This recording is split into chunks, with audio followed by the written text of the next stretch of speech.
현대 목회를 전망하는 분들의 모든 의견을 종합해 보면 오늘 우리가 살고 있는 시대는 성령의 시대라고 하는 한마디로 요약할 수가 있습니다. 산업사회에서 후기 산업사회, 모더니즘에서 포스트 모더니즘, 점점 더 사회가 발전하고 4차 산업혁명이라고 하는 놀라운 최첨단의 시대를 우리가 살아가고 있지만 점점 더 사람들의 마음은 메말라가고 점점 더 갈증이 많고 점점 더 황폐해지고 있다라고 하는 것입니다. 무언가 채워지지 않는 그러한 갈급함, 메마름, 그 영성에 대한 목마름이 점점 더 더해지면 더해졌지 줄어들지 않고 있습니다. 오늘 이 시대에 그 무언가 채워지지 않는 부분은 오직 성령이 임할 때 채워지실 줄로 믿습니다. 오늘 성령 충만을 받고 돌아가시기를 바랍니다. 오늘 본문은 유명한 에베소의 성령 강림 사건입니다. 사도행전 2장에서는 예루살렘에서 유대인들을 중심으로 오순절 성령의 역사가 일어났다면 오늘 본문은 에베소인데 이방인들을 중심으로 성령 강림 사건이 일어났던 것입니다. 과연 사도행전의 주제는 사도행전 1장 8절에 있다고 믿는데 오직 성령이 너에게 임하시면 너희가 권능을 받고 예루살렘과 온 유대와 사마리아 땅끝까지 이르러 내 증인이 되리라 하시니라. 이 말씀대로 사도행전은 성령의 역사입니다. 그래서 사도행전을 성령행전이라고 부르는 것입니다. 성령이 모든 걸 하셨습니다. 표면적으로는 베드로가 전도하고 빌립이 전도하고 사도 바울이 전도한 것 같지만 바나바가 전도하고 실라가 디모데가 브리스길라 아굴라가 전도한 것 같지만 아닙니다. 성령께서 그러한 도구로 사용하여 복음을 유대에서 세계 땅끝까지 전파하신 줄로 믿습니다. 오늘 특별히 이방인들에게도 성령이 임했다라는 것은 오늘 우리에게도 희망인 줄로 믿습니다. 성경 말씀 요엘서 2장에 보면 이미 예언한 말씀이 이루어진 것입니다. 한번 같이 읽어봅시다. 그 후에 내가 내 영을 만민에게 부어주리니 너희 자녀들이 장래일을 말할 것이며 너희 늙은이는 꿈을 꾸며 너희 젊은이는 이상을 볼 것이며 그때 내가 또 내 영을 남종과 여종에게 부어줄 것이며. 이미 요엘이 예언한 것처럼 말세가 되면 성령이 임하시는데 유대인들에게만 아니고 이방인들에게도 임할 것이요 남자만 아니라 여자에게도 젊은 사람만 아니라 나이 드신 어르신들까지 남녀노소 빈부귀천을 막론하고 가진 자나 못 가진 자나 배운 자나 못 배운 자나 할 것 없이 남자나 여자나 하나님의 성령은 차별 없이 말세에 부어주신다라고 했는데 유대인들에게만 아니라 에베소에 있는 모든 이방 사람들에게도 성령이 임했듯이 오늘 우리에게도 임하게 될 줄로 믿습니다. 근데 오늘 본문에 참 서두에 보면 2절에 안타까운 말씀이 나와요. 에베소 지역이 어떠했는가 우리 같이 한번 보십시다.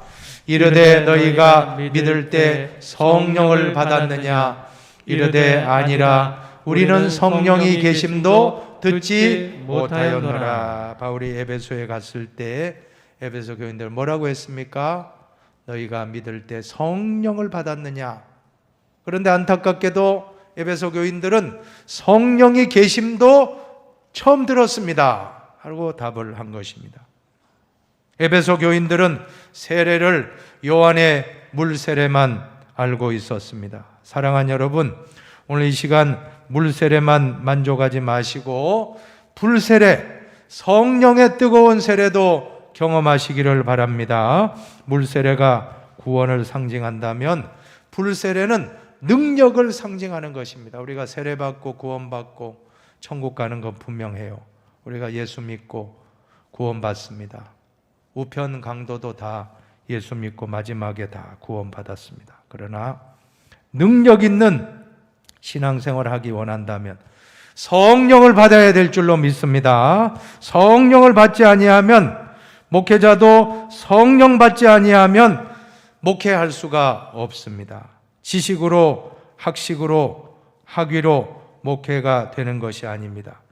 인간의 힘으로 안 됩니다. 장로님들도 성령 받지 아니하면 장로의 사역을 감당하기 어렵습니다. 권사님들도 성령 충만 받지 않으면, 우리 모든 집사님들, 재직들 성령 충만 받아 주님의 일을 잘 감당하시기를 축복합니다. 자, 오늘 성령이 어떻게 임하고 있습니까?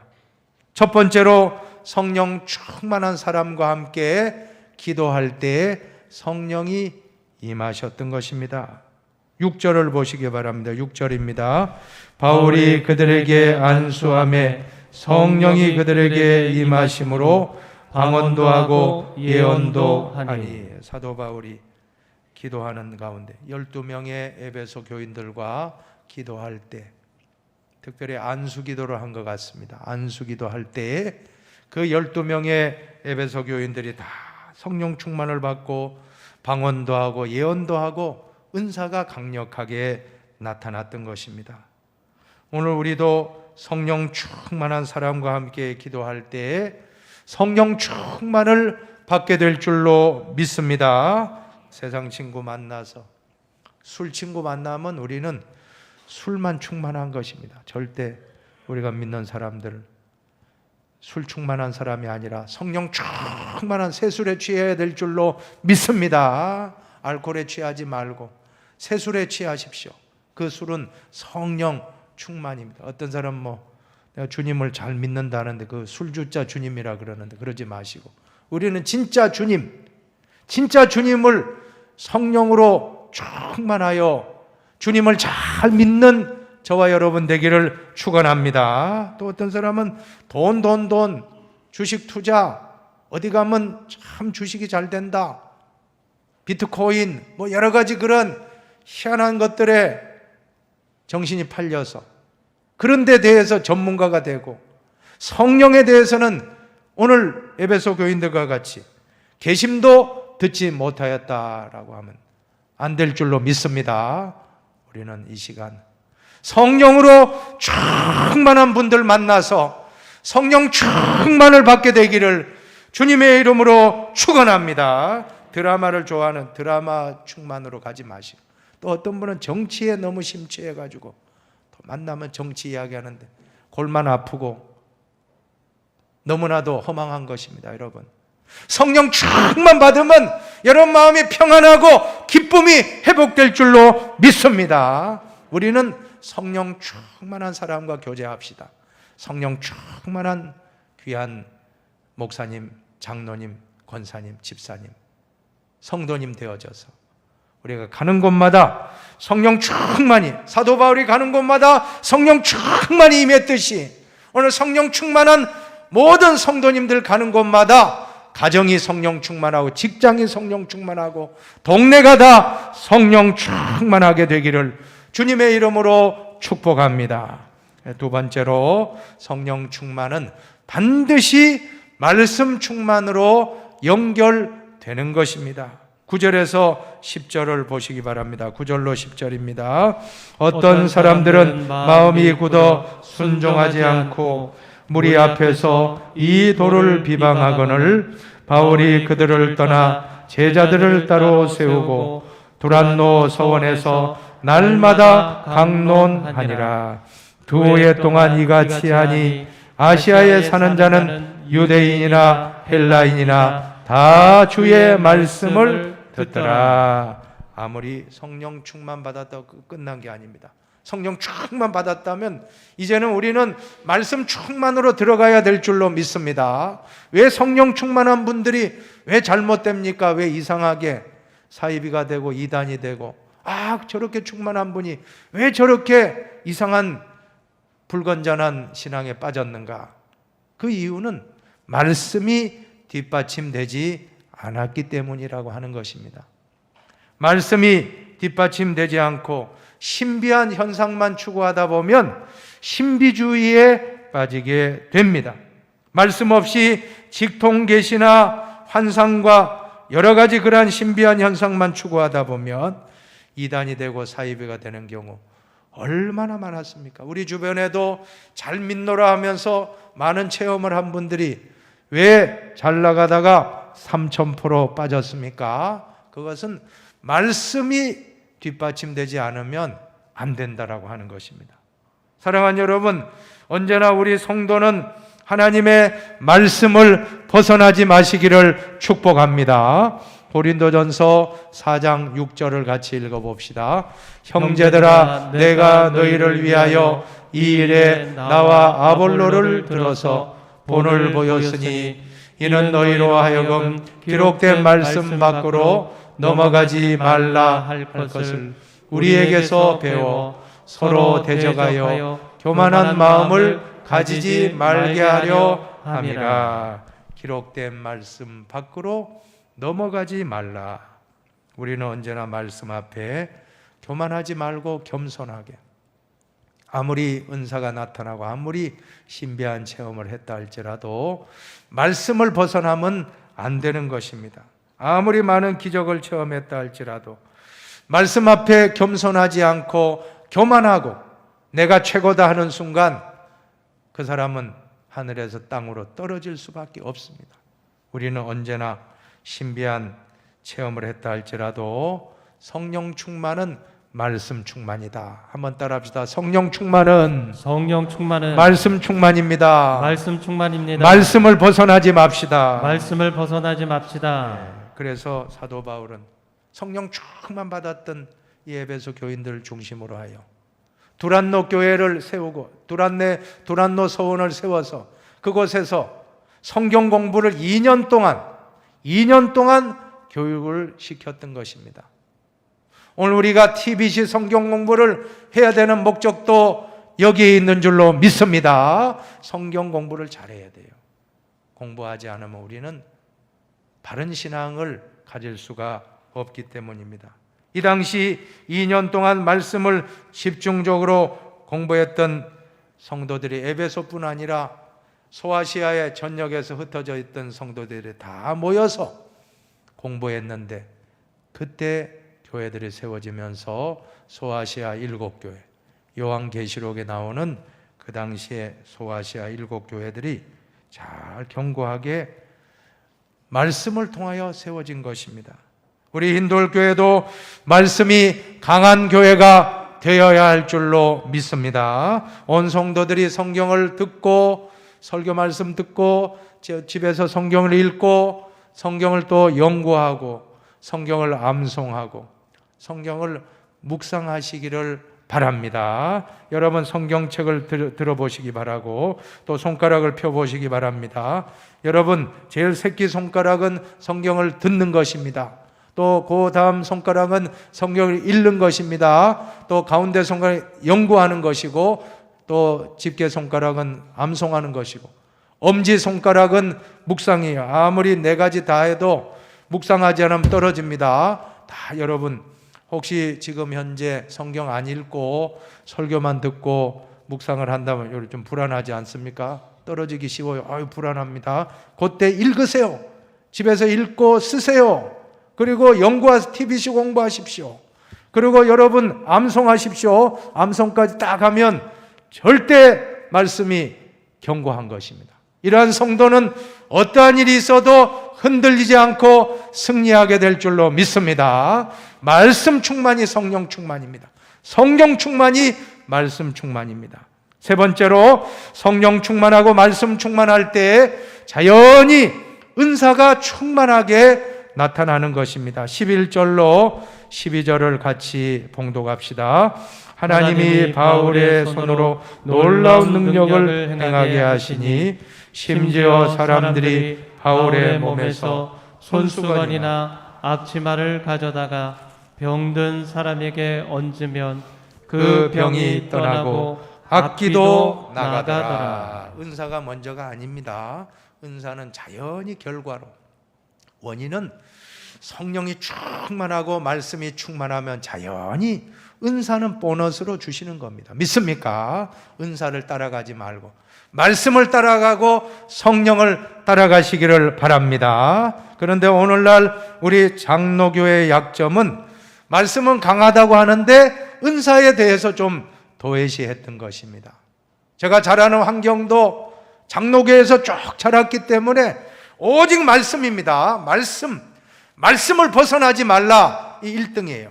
장로교회 1등입니다. 그러나 순복음교회 같이 은사가 충만하지 못했더라고 우리는 두 가지가 조화를 이루어야 될 줄로 믿습니다. 또 은사만 너무 따라가고 말씀이 부족하면 안 되지 않겠습니까? 이 두 가지 아마 장로교회와 순복음교회를 합쳐놓으면 최고 좋을 것 같아요. 우리 교회는 그렇게 되기를 축원합니다. 말씀도 충만하고 은사도 충만하시기를 바랍니다. 좌로나 우로나 치우치지 맙시다. 성경에 있는 대로 은사는 다 믿어야 합니다. 고린도전서 12장에 보면 얼마나 은사가 많습니까?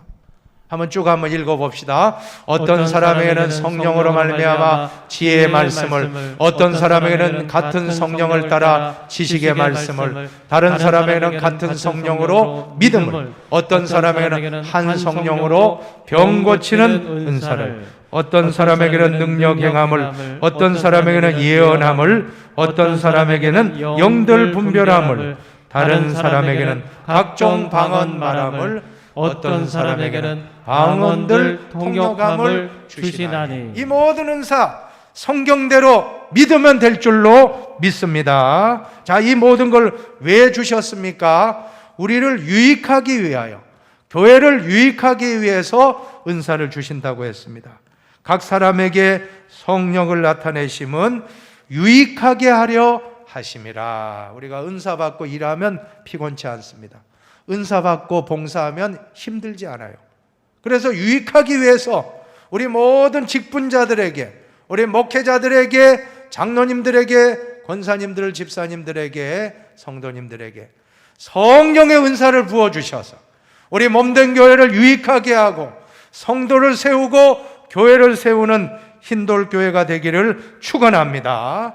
그래서 오늘부터 우리 흰돌교회에서 성령이 역사함으로 병자가 일어나고 귀신이 다 쫓겨나가고 능력이 나타나고 방언이 터져나오고 통역의 은사까지 나타날 줄로 믿습니다. 믿으십시오. 믿는 자들에게는 이런 표적이 따르리니 곧 그들이 내 이름으로 귀신을 쫓아내며 새 방언을 말하며 뱀을 집어올리면 무슨 독을 마실지라도 해를 받지 아니하며 병든 사람에게 손을 얹은즉 어떻게 해요? 나으리라 하시더라. 오늘 다 병마가 다 떠나가기를 축원합니다. 모든 병이 다 떠나갈지어다. 오늘도 그러한 역사는 성령이 역사하면 나타날 줄로 믿으시기를 바랍니다. 참 오늘 극단적인 예입니다. 오늘 어느 정도로 강력했느냐 하면 사도 바울이 가서 안수한 게 아니고 바울의 소지품, 손수건, 앞치마. 아니 여러분이 앞치마가 왜 남자가 앞치마냐 하실 것 같아요. 제가 좀 주석을 찾아보니까 사도 바울의 직업에 해답이 있더라고요. 장막 제조업자인데 장막 제조업 할 때 그 일터에서 착용하는 앞치마 일종의 작업복입니다. 그 작업용 앞치마를 가지고 환자에게 올리고 기도했는데 바울이 온 것처럼 기적과 같이 병이 떠나가고 귀신이 떠나가고. 여러분, 이것은 신비한 영적인 세계인 것을 믿으시기를 바랍니다. 신앙의 세계는 신비한 세계입니다. 영적인 세계는 무한한 세계인 것입니다. 하나님의 능력을 제한하지 마시기를 축복합니다. 우리의 제한된 시각으로 바라본 있을 수 없는 일입니다. 그러나 하나님의 역사는 이토록 놀라운 거예요. 하나님이 한다면 될 줄로 믿습니다. 오늘 하나님이 역사하면 모든 병이 다 떠나갈 줄로 믿습니다. 신비한 은사가 나타나고 우리 교회가 참 너무나도 2년 반 동안 코로나 때문에 참 많이 어려웠고 지금 모임도 완전히 이게 정상화된 건 아닙니다만 오늘 특별히 성찬상을 베풀고 성찬 예식을 거행하고자 하는데 이 오늘 성찬 예식을 참여하는 모든 성도님들 주님의 살과 피를 먹고 마시는 이 놀라운 시간에 여러분의 모든 마음과 여러분의 영과 혼과 몸이 다 온전하게 회복되는 역사, 병도 다 치유되시기를 축원합니다. 이 음료와 이 주님의 살과 피를 먹고 마시는 것 깨끗하게 낫고 기적과 같이, 아니 사도 바울의 이 소지품을 올려도 기적이 났다는 주님의 살과 피를 먹고 마시는데 여러분의 모든 문제가 오늘 이 시간 해결되기를 축복합니다. 될 줄로 믿습니다. 이제 말씀을 마칩시다. 오늘 성령 강림 주일을 맞이하여 우리 인도교회는 어떠한 교회가 되기를 원하십니까? 여러분이 읽고 마칩시다. 첫째, 성령이 충만한 교회입니다. 둘째, 말씀이 충만한 교회 교회입니다. 됩시다. 셋째, 은사가 은사가 충만한 충만한 교회입니다. 교회입니다. 오늘 성찬에 참여하는 가운데 성령 충만, 말씀 충만, 은사 충만하시기를 축복합니다.